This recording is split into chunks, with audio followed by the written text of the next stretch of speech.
ಕಂಬಳದ ಭೀಷ್ಮ, ಗುಣಪಾಲ, ಕಡಂಬ ಸಹಿತ ಪ್ರಮುಖರ ತೇಜೋವಧೆ. ಮುಚೂರು ಲೋಕೇಶ್ ಶೆಟ್ಟಿಯನ್ನು ಸಮಿತಿಯಿಂದ ವಜಾಗೊಳಿಸಲು ಕಂಬಳಾಭಿಮಾನಿಗಳ ಆಗ್ರಹ.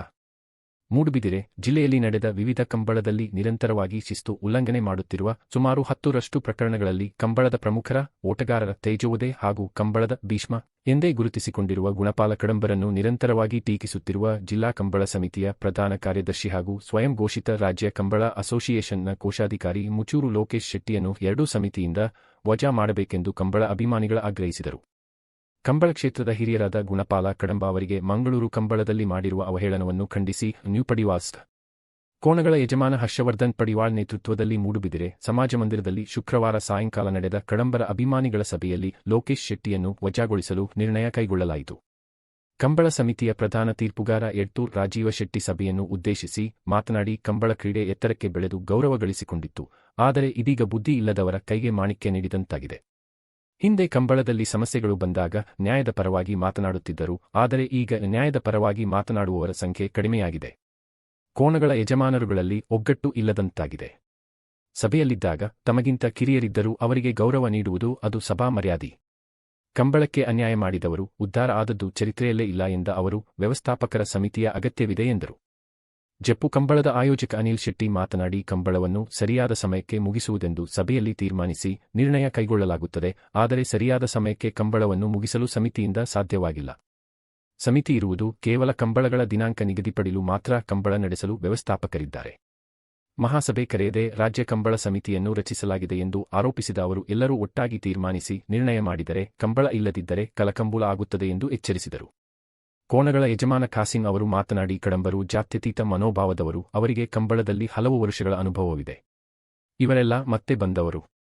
ಕಡಂಬರನ್ನು ತೀರ್ಪುಗಾರ ಹಾಕಬಾರದೆಂದು ಹೇಳುತ್ತಿದ್ದರು. ಇದರ ಬಗ್ಗೆ ನಾನು ಯಾವ ಕ್ಷೇತ್ರಕ್ಕೂ ಬಂದು ಸತ್ಯ ಹೇಳಲು ಸಿದ್ಧ ಎಂದರು. ಜಿಲ್ಲಾ ಕಂಬಳ ಸಮಿತಿಯ ಸುರೇಶ್ ಕೆ ಪೂಜಾರಿ ಮಾತನಾಡಿ, ಕಂಬಳ ಗೌರವವನ್ನು ಕಳೆದುಕೊಳ್ಳುವಂತಹ ಪರಿಸ್ಥಿತಿಗೆ ಬಂದಿದೆ. ಸಮಿತಿಯ ಮೀಟಿಂಗ್ಗಳನ್ನು ಮಂಗಳೂರಿನಲ್ಲಿಯೇ ನಡೆಸಲಾಗುತ್ತಿದೆ. ಇದರಿಂದ ಎಲ್ಲರಿಗೂ ಭಾಗವಹಿಸಲು ಅಸಾಧ್ಯವಾಗಿದೆ. ಮಂಗಳೂರಿನಲ್ಲಿ ಮೀಟಿಂಗ್ ಇಡುವ ಅವಶ್ಯಕತೆ ಏನಿದೆ? ಜನರು ಬಂದರೆ ತಮ್ಮ ವಿಚಾರ ತಿಳಿಯುತ್ತದೆ ಎಂದು ಪ್ರಶ್ನಿಸಿದರು. ಬೋರುಕಟ್ಟೆ ಪ್ರಭಾಕರ ಶೆಟ್ಟಿ ಮಾತನಾಡಿ, ತಮಗೆ ಇಷ್ಟ ಬಂದವರನ್ನು ಸೇರಿಸಿ ಮಾಡಿರುವ ಇಂತಹ ಸಮಿತಿ ಬೇಕಾ? ಹಿಂದೆ ಕಂಬಳದಲ್ಲಿ ಸಮಸ್ಯೆ ಬಂದರೆ ಪರಿಹಾರ ಮಾಡುತ್ತಿದ್ದರು. ಆದರೆ ಈಗ ಸಮಿತಿಯವರೇ ಸಾಮಾಜಿಕ ಜಾಲತಾಣದಲ್ಲಿ ವೈರಲ್ ಮಾಡುವ ಸಮಿತಿ ಬೇಕಾ ನಮಗೆ ಎಂದು ಕೇಳಿದರು.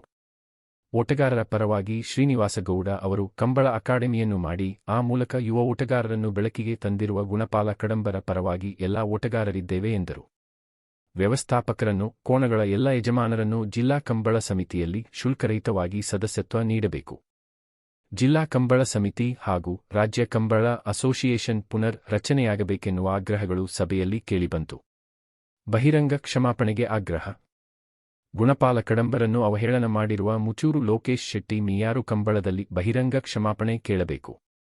ಮುಂದೆ ಕಡಂಬರು ಮಾತ್ರವಲ್ಲ, ಕಂಬಳ ಕ್ಷೇತ್ರದ ಯಾವುದೇ ವ್ಯಕ್ತಿಗೆ ಅವಮಾನವಾದಲ್ಲಿ ತೀವ್ರ ರೀತಿಯ ಹೋರಾಟ ಮಾಡುತ್ತೇವೆ ಎನ್ನುವ ನಿರ್ಣಯಗಳನ್ನು ಸಭೆಯಲ್ಲಿ ಕೈಗೊಳ್ಳಲಾಯಿತು. ಚಿತ್ತರಂಜನ್ ಭಂಡಾರಿ ಐಕಳ, ಮೂಲ್ಕಿ ಗೌತಮ್ ಜೈನ್, ಕೋಣಗಳ ಯಜಮಾನರುಗಳಾದ ಇರುವೈಲು ಪಾಣಿಲ ಸತೀಶ್ ಚಂದ್ರ ಸಾಲಿಯಾನ್, ಬೇಲಾಡಿ ಬಾವ ಅಶೋಕ್ ಶೆಟ್ಟಿ, ಜಗತ್ಪಾಲ ಶೆಟ್ಟಿ ಹೊಕ್ಕಾಡಿಗೋಳಿ, ಗಣೇಶ್ ನಾರಾಯಣ ಪಂಡಿತ್, ಪದವು ಕಾಣಕದ ಡೊಳ್ಳಿ, ಡಿ ಸೋಜ, ಸಾಣೂರು ಜಗದೀಶ್ ಪೂಜಾರಿ, ನಾಗೇಶ್ ದೇವಾಡಿಗ ಸುರತ್ಕಲ್, ತಡಂಬೈಲು ಸುರೇಶ್ ಶೆಟ್ಟಿ, ಹರಿಮೀನಾಕ್ಷಿ ದೋಟ್, ಸುಬ್ರಹ್ಮಣ್ಯ ಪ್ರಭು ಸುರತ್ಕಲ್, ಕಂಬಳ ಸಮಿತಿಯ Subhash Chandra Chowta, Jwala Prasad, John Cyril, D'Souza, Hokkadigoli, Kambala ಆಯೋಜಕ ರಶ್ಮಿತ್ ಶೆಟ್ಟಿ ಕಾರ್ಯಕ್ರಮ ನಿರೂಪಿಸಿದರು.